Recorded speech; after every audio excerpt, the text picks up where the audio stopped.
বৃদ্ধ আঙ্গুল দেখায়া, বুড়ো আঙ্গুল দেখায়া, এ বৃদ্ধ আঙ্গুল দেখায় সেই হুমকি। কি করেন আপনারা? আমি ব্যারিস্টার রুমিন ফারহানা, এই মোবাইল যাদের আছে, আপনারা একটা ভিডিও দেখছেন না গতকালকে? রুমিন ফারহানা নাম শুনছেন? ব্যারিস্টার রুমিন ফারহানা। হাই রে ভাই, যে হুমকি দিছে, কারে হুমকি দিছে? হ্যাঁ, ম্যাজিস্ট্রেট কি যে হুমকি দিছে, বাপ রে বাপ। বৃদ্ধ আঙ্গুল দেখায়া, বুড়ো আঙ্গুল দেখায়া, এ বৃদ্ধ আঙ্গুল দেখায় সেই হুমকি। কি করেন আপনারা? আমি ব্যারিস্টার রুমিন ফারহানা, আমি যদি না বলি এখান থেকে যেতে পারবেন না স্যার। আমি না বললে আপনি যেতেও পারবেন না। Bangla cinema fail. কথা কন না কেন?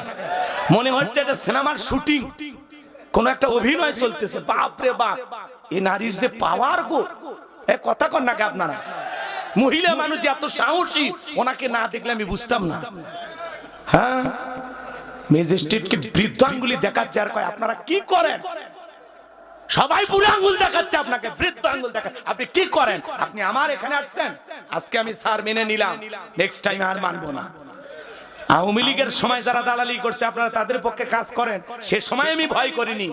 আমি রুমিন ফারহানা, আমি একাই যথেষ্ট। যে মোশানার ভাব ভাই, ভিডিও দেখে আপনি পাগল হয়ে যাবেন। কি রাগি চিন্তা করে, কথা কন। রাগ করতেছেন? আরে প্রশাসনক টাইম দেয় না, ম্যাজিস্ট্রেটক টাইম দেয় না, বুড়ো আঙ্গুল দেখাচ্ছে সামনে। আজকে মেয়ের পাওয়ার দেখেন, ক্ষমতা যাওয়ার আগে এই পাওয়া। এরা যদি ক্ষমতায় যায়, কি পাওয়ার দেখাবি চিন্তা করেন। হ্যাঁ, থানার ওসি ডিসি আর জেলার জজ ম্যাজিস্ট্রেট কাউকে গণবি না এরা। কথা বলে যারা মানুষ হয়, মানুষকে শ্রদ্ধা করে না, সম্মান দেখায় না, বৃদ্ধ আঙ্গুল দিয়ে লাফায়, এদেরকে আপনারা নেতা বানাবেন? এ কথা কন না কে? তাও হয়ে যাবি ভাই, এদেরই ভক্ত বেশি, তার উপর আবার মেয়ে মানুষ। কথা কয় না কে?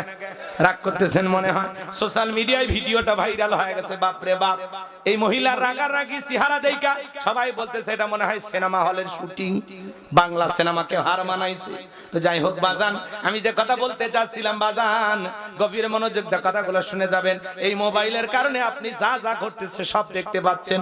ভালো খবরও আছে, খারাপ খবরও আছে।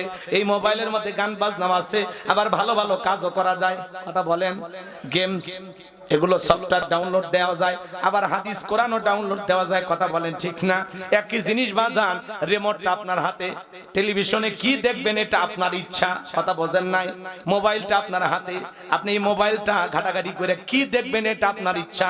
আপনার দেখার উপরে নির্ভর করবে সওয়াব আর গুনাহ। কথা বলেন ঠিক কি না?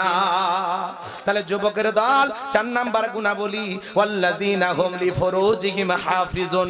নিজের যৌবনটাকে সংযত রাখা, নিজের যৌবনটাকে কন্ট্রোল করা। তাহলে যৌবন কালে বেশি বেশি ইবাদত করতে হবে কার? হে যুবক, রাত 2টায় কার জানালায় গিয়ে গল্প করলি? পৃথিবীর সবার চোখকে ফাঁকি দিতে পারবা, আল্লাহর চোখকে ফাঁকি দেয়া যাবে? মুরব্বী চাচারা ভাবতেছেন ভাতিজা সব আজ যুবকদের হোক, আমাদের ওয়াজ নাই। চাচা আপনারও বয়স ছিল 22 বছর 25 বছর। ওই যে আমবাগানের ওই সাইডে সেই দিনের ঘটনাটা মনে আছে? ওই যে সোয়েলা নৌকা চড়ে ওই যে সরের ভিতর, কথা কর না, আপনি সেই দিনের ঘটনাটা ভুলে গেছেন? ওই বয়সে আপনি যা করেছিলেন চাচা, সাথে কে যেন ছিল, ওই ঘটনাটা কিন্তু এখন আপনার আমলনামায় লেখা আছে। হযরত আলী রাদিয়াল্লাহু তাআলা বলেন, তোমরা যৌবনের তাড়নায় গুনাহ করো, একদিন তোমাদের যৌবন থাকবে না, আমলনামায় গুনাহ ঠিকই লেখা থাকবে। কথা বলেন ঠিক কি না? তাহলে এই যৌবন কালে আল্লাহর ভয়ে ইবাদত করে কাটানোর দরকার আছে না না? এই যুবক কারা কারা এই যৌবন কালে আল্লাহর ইবাদত করবে? হাত তুলে দেখাও। আল্লাহ আমাদের এই যৌবন কালে বেশি বেশি আল্লাহর ইবাদত করার তৌফিক দান করুন। জোরে বলুন আমিন।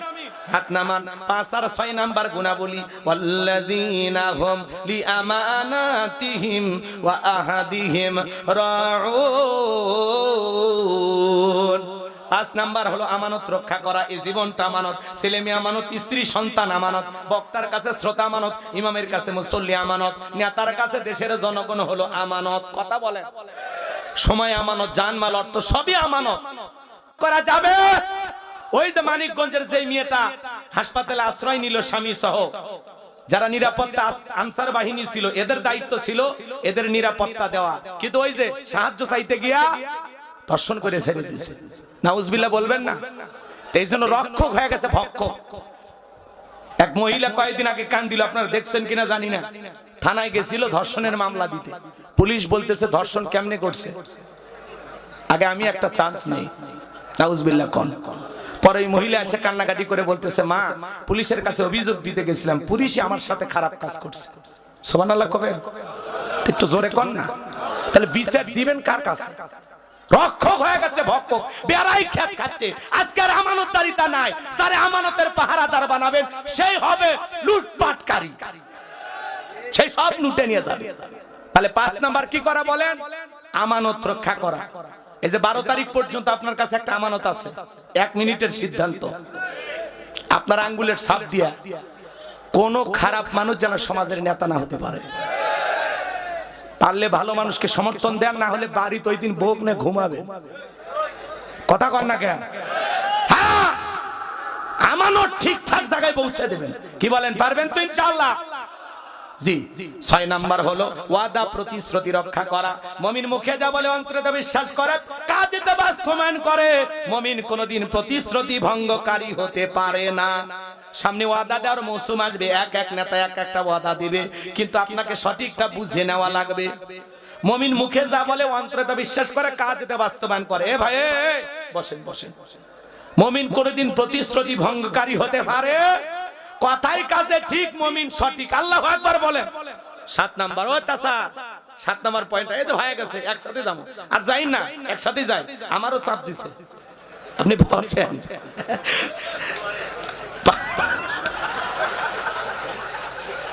মানে রাত গভীর হলে হয় না, 10টায় যদি উঠাইতেন 12টায় শেষ হইতো সবচেয়ে ভালো ছিল। এখন একটার কথা বলছেন, 1টায় বেজে গেছে। আপনাদের কথাই তো আমল হচ্ছে। তারপরে কিছু ভাইরা যাবে, কষ্ট হচ্ছে না, দোকানদারি আছে, ব্যবসা বাণিজ্য আছে, চাকরি আছে। ভাই 1টা পর্যন্ত ওয়াজ শুনলে হবে, ফজরের নামাজ আছে না।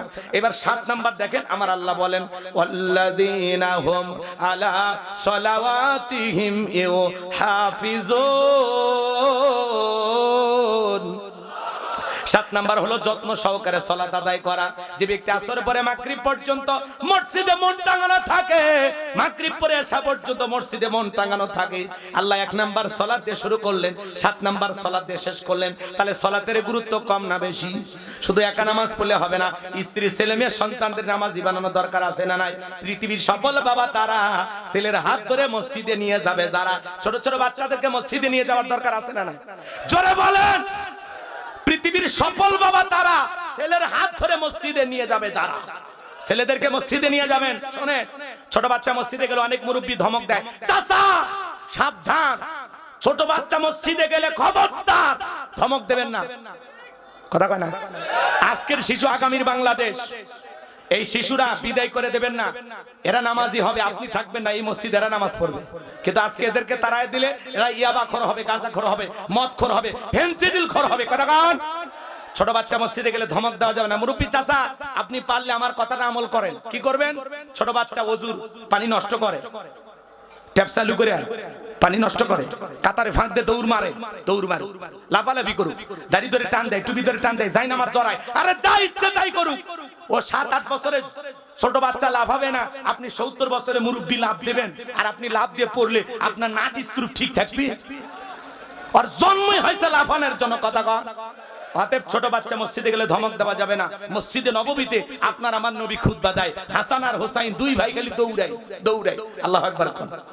নবী খুতবা বন্ধ করে 2 ভাইয়ের হাত ধরলেন, কাছে নিয়ে আসলেন, খুতবা দিলেন। সুবহানাল্লাহ কোন।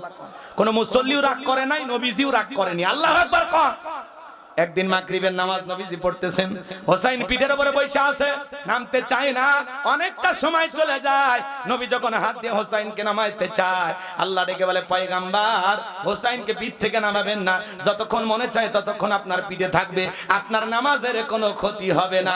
আপনি যেরকম হোসাইনকে ভালোবাসেন, আমি আল্লাহ হোসাইনকে ভালোবাসি। ছোট বাচ্চা মসজিদে গেলে বলে দেন, ভাতিজা কোন ক্লাসে পড়ো? ক্লাস 3-তে, 10 টাকা দিব, আমি যেইভাবে ওযু করব যদি করতে পারো। এখনকার বাচ্চারা তো কম্পিউটার, জন্ম নিয়ে নাসা বিজ্ঞানী ফেল। কি মনে করেন বাচ্চাদের বুদ্ধি কম না বেশি?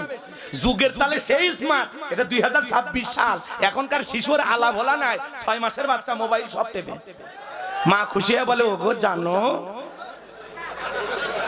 কি আমাদের বাচ্চা না মোবাইলের সব বোঝে, আমি বুঝি না, ও বোঝে না। বুঝবি তো, এরা ডিজিটাল মা। এই ডিজিটাল মায়েরা বাচ্চাদেরকে মোবাইল দিয়ে ঠান্ডা করে, ওরা ঠান্ডা করা শিখিনি। আমার আগেকার মা বোনেরা কি বাচ্চা ঠান্ডা করেনি, কান্নাকাটি করলে থামায়নি, কথা কর না কেন? বাঘের ভয় দেখাচ্ছে, ভাল্লুকের ভয় দেখাচ্ছে, ভূতের ভয় দেখাচ্ছে। আর এখনকার মহিলারা বাচ্চা কাঁদে, কাঁদে না কাঁদে না, এই যে বাবা দেখো এই যে মোটু কি সিঙ্গারা খাচ্ছে, আছে না না? কার্টুন দেখে বাচ্চা ঠান্ডা করে, কার্টুন দেখে বাচ্চা ভাত খিলায়, এরকম মহিলা আছে না না? এজন্য তো বাচ্চারা মোবাইল ছাড়া কিচ্ছু বোঝে না। আমাদের এলাকায় 11 বছরের একটা শিশু খালি মোবাইল কারে নিছে, গলা ধরিতে মরছে। খুব খারাপ লাগে, খুব খারাপ লাগে, কষ্ট হচ্ছে আপনাদের। এই মোবাইল থেকে যত দূরে রাখবেন বাচ্চাদের তত ভালো। আল্লাহ হেদায়েত দান করেন। তাহলে চাচা কি করবেন? 10 টাকা দিবেন, দিয়ে কি করবেন?